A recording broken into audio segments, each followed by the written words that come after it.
studio to answer all your questions. We're going to take all your calls. What are the Warriors going to do? What are they going to do right now? Right now, it's quiet on the set with Klay Thompson. It's quiet on the set in terms of trade fronts. We heard from Mike Dunleavy the other day where he said it's really hard to make a big trade. Well, the New York Knicks said, hold my beer, Mike, because they made a big trade yesterday. The Brooklyn Nets are just completely rebuilding. And they landed a deal to trade Mikail Bridges. We're just spitballing yesterday. I didn't think Mikail Bridges was available. Damn. Well, he goes to the New York Knicks, and now they're the Nova Knicks because Jalen Brunson and Dante DiVincenzo and Josh Hart, they're all there with New York City. They all play together in Villanova. So he goes to the New York Knicks. Bogdanovich goes to the Brooklyn Nets, and the Brooklyn Nets get a slew of picks. So it is on, Shasky. It is on. A couple of things. Big picture, I truly believe, depending on the strength of the draft, it does feel like first-round picks are gaining value league-wide because of how penal the CBA is. People realize having players on cheap contracts is extremely important. Impact players, okay? And so obviously you want to be 1, 2, or 3 in an NBA draft because that's where the majority of your stars are going to come from. Yes, a Halliburton can come from outside the top 10, but those are tough. And we all agree, like, Halliburton went to multiple teams, you know, before he became the star. So that being said, I'm looking in the details of this Bridges trade, and I go, oh, no.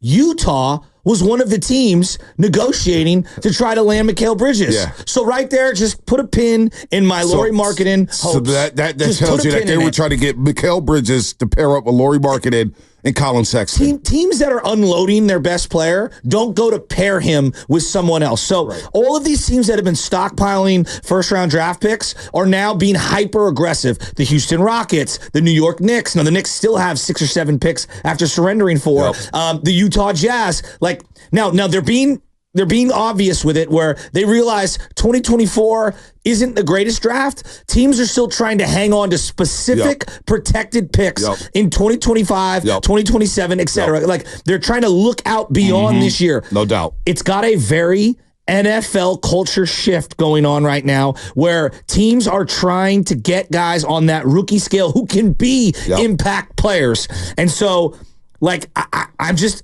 As a Warrior fan, I see a trade like this, and I go, oh, no, Utah's in on it? Oh, no, they're not moving Lauri Markkanen. Oh, no, 4 first-rounders, and maybe baked into the cost is the fact that, hey, the Nets are sending a player to the Knicks, and you charge a little more. That's fine. That's fine. But if Mikail Bridges is going for 4, even if I'm equating the Nick factor, like, what do you think the Clippers-Warriors trade would look like? Like, and I don't know. Like, well, I'm just being realistic. How about this? Apparently, I don't even know. I should check this out. Maybe I should check it out because as we look at Instagram and we get caught up in Instagram. What's that? Did Paul George follow the Golden State Warriors? Somebody text me. Paul George just followed the Warriors. Now, I was doing some investigating because I'm locked in here. And I want to know if the Warriors really have a shot with Paul George. And from what I'm hearing on the street is, it's very quiet. They still feel like, he doesn't follow the Golden State Warriors. I see he follows Stephen Wardell Curry, but I don't see the Golden State Warriors on this list. So he's not following the Warriors. So the Paul George trade, when I think about that, what the Clippers may ask for, and he may even go back. I'm hearing that the Philly thing is real with Paul George, despite the reports that Philly's interest has waned a bit. Yeah. I'm just hearing that it's a long shot for the Golden State Warriors to land a Paul George. Now, you brought up Lauri Markkanen because Lauri Markkanen, a lot of people are looking at his stats, and a lot of people are Lauri Markkanen. He's just shooting big, which is fine. You want to play 5 out, fine. If you want to construct your team like that, I'm not mad at Lauri Markkanen. I never said he was a scrub or anything like that. He's a fine player. But what are our expectations right now for the Golden State Warriors moving forward with Stephen Curry? So that right there tells you when Utah's being involved with Mikail Bridges and they're knocking on the door. Put that to dead. Just put the Lauri Markkanen. I know. I feel. And look. No. Don't feel bad. No. You're not supposed to. It's trade season. Yeah, it's off season. So you're throwing names all over the board. I don't think we have the ammunition. Like, I think I've come to the realization, and that's where I'm kind of at right now. When I see all these other moves going on, it's like, look, we could do this and this and this. We don't have the ammunition. Exactly. And we just don't. And what I mean by ammunition is I call it the sweeteners. You don't have the extra first-round capital to sweeten the deal to push you over the edge versus other viable options that are out there. And maybe Mike was getting to that where Mike Dunleavy the other day was saying, look, it's really hard to make a trade. It's really hard to make a trade. Maybe he was hinting at that. Maybe he was hinting at that right there, saying, look, it's going to be really hard for us to trade because our assets are not as attractive as they are around the league. Now, the Knicks, credit to them, because I've always been, no matter what, and I know we've been talking trades or whatnot. What's that? But for the most part, I've always been proven talent over prospects. And with that said, I have no problem trading picks. No problem whatsoever trading picks if that's what it's going to take. I'm more so looking at, boy, can the Warriors really afford to trade Jonathan Kuminga?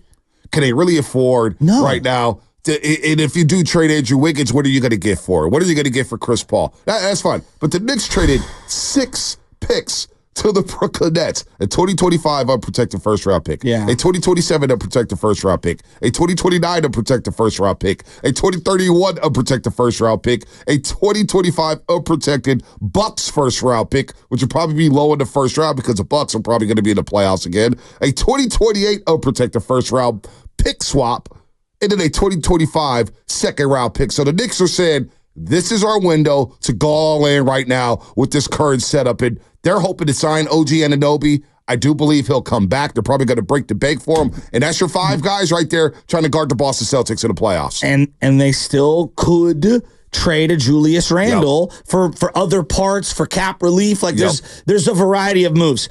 You know, Bonte, I know you and your daughter do a lot of swimming now. Have you ever played sharks and minnows? No, sharks and minnows. Sharks and minnows is like you got a shark on one end, and he's got his back turned, and all the minnows have to swim to the other side without getting tagged by the shark. It's a game that kids play. That we used to play. It's like tag in a pool. Absolutely, and we used to play it in the Russian River for years. It's sharks and minnows. Well, I'm going to give you an analogy here.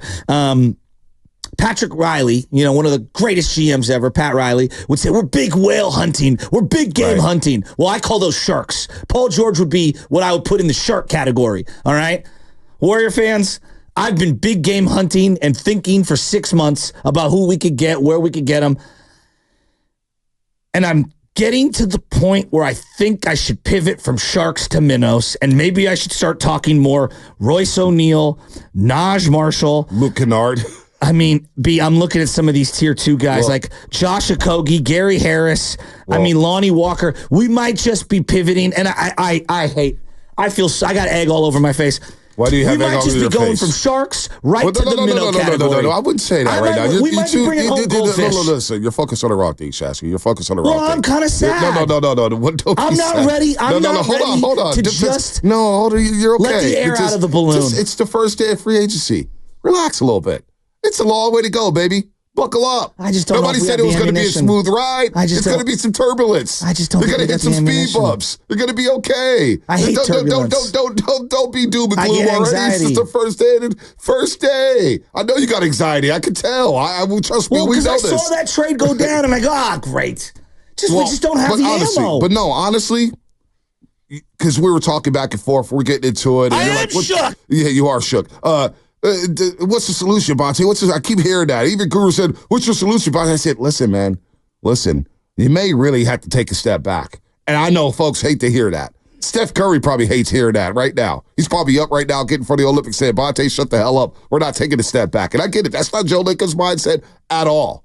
But you may not have a choice here. You may not have a choice. I'm coming to that realization. With the cap rising next season, with the new television deal, and with the Warriors able to kind of clear up their books, you know what? You may have to take a step back, but it doesn't mean that they're not trying, that they're not trying to get another player. I don't think anyone thinks that. So here's when Mikail Bridges, and we were talking yesterday, and I was thinking about Cam Johnson. It's like, maybe you get a Cam Johnson, and then you realize, like, damn, he's making $90 million off of 4 years, but he's a nice catch-and-shoot guy in the corner, whatnot. He can space the floor. But we were talking, we threw Mikail Bridges out there. I would love a two-way player like Mikail Bridges. I was dreaming, right? I was dreaming. I didn't think he was available. I thought Brooklyn was going to build around him. Instead, they trade him to their crosstown rival. So now the Brooklyn Nets are going to have nobody at Barclays Center. Nobody's going to give a damn about them on the New York Post, the New York Daily News, WFAN, whatever radio station out there. The Brooklyn Nets are not irrelevant. And the Knicks have now powered up and said, you know what, watch this. But the surprising aspect of everything, to me, is that the Rockets, who were behind the Golden State Warriors and gave the Warriors a run for their money for the play-in tournament. All of a sudden, the Rockets will be game hunting. They're saying we have assets, we have pieces, and they were talking about Kevin Durant trying to load up for Booker. Now, I'm hearing Kevin Durant's not going anywhere. I'm hearing he's going to be there for at least half the season.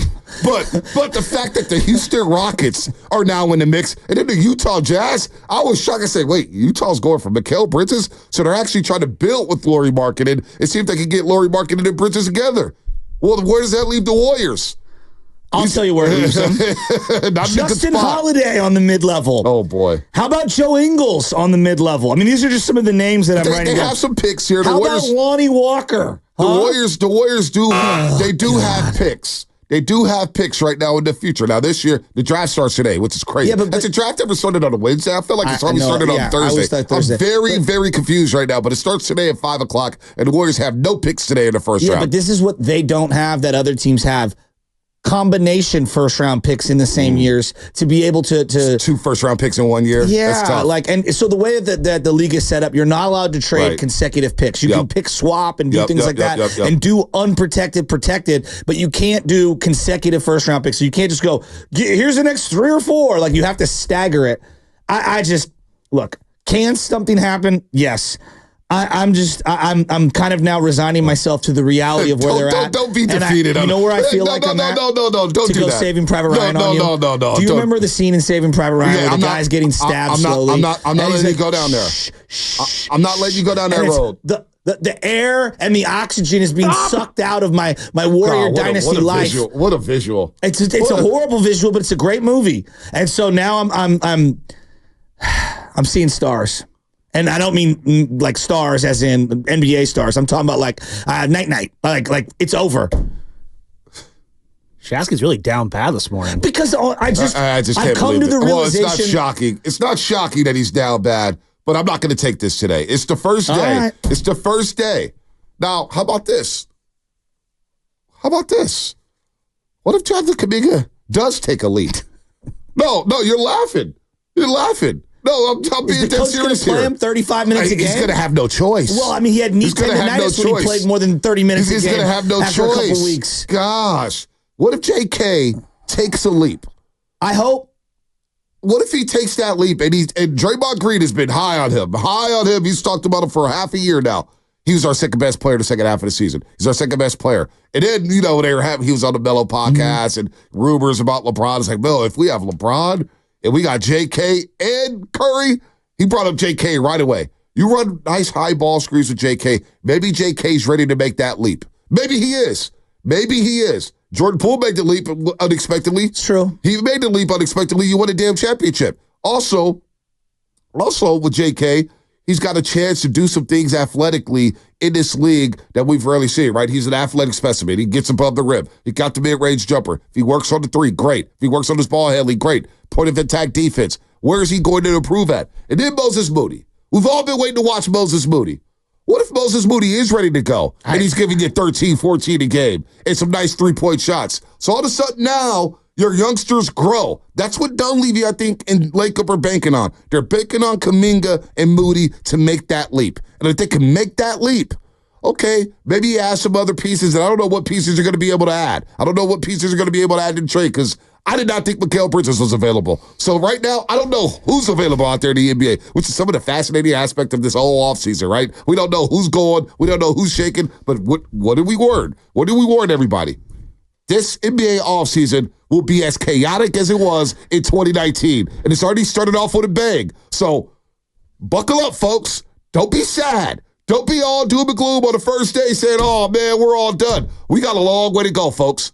Let the dust settle for a couple weeks, and let's see what this looks like. But I'm not going to get down and gloom because Mikail Bridges went from Brooklyn to New York, and he's going to just get on the subway and go 15 minutes to Madison Square Garden for Barclays Center. I'm not going to get doom and gloom right now. There's a long way to go, Shasky. Hey, there could be a signing trade with Klay Thompson. What are they going to get for Chris Paul? We have no idea. We have no idea right now. So no need to be down doom and gloom. Just be excited. The offseason has started, Shasky. Can I interest you in Malik Beasley? How about Buddy Hield? No, you brought up Buddy Hield yesterday. I'm giving you all the shooting guards that are available for the cheap. You got Moses Moody. Horton Tucker. What about Moses Moody? Can Isaiah Joe be had? Isaiah Joe's not a bad backup. But he's $3 million, so they have an option. They'll pick him up for $3 million. Probably. He wants 2025. Right. Yeah, well, he's not getting that. Isaiah Joe's tripping. But I think Isaiah Joe's a backup. Gary Harris. What? Honestly. Is any Warrior fan out there sad about Mikail Bridges? We had no idea he was available. To me, it's a cost analysis equation, and I keep looking at how much it costs to get him, and the fact that, again, he's a very, very, very good player. I mean, I think he fits alongside a lot of teams really well. I mean, is there a team in the league he doesn't fit alongside? Oh, he fits every team. Right. Two-way player, and now he's not going to be the number one option. Jalen Brunson to be the number one option. Now he can really lock in on defense. Boy, he's going to be a problem. I think he's a perfect fit in just that market, that team alongside of them. And look, I know I sound a little down and out. And it's just I'm looking at it, and I just don't think they have unless a specific player says I have to go to the Golden State Warriors, and that's the only place I'm going. I think it's going to be really difficult now to find a trade partner. Yeah, I mean, their ammunition is not as deep as the bag that these other teams have. I don't know. I don't know what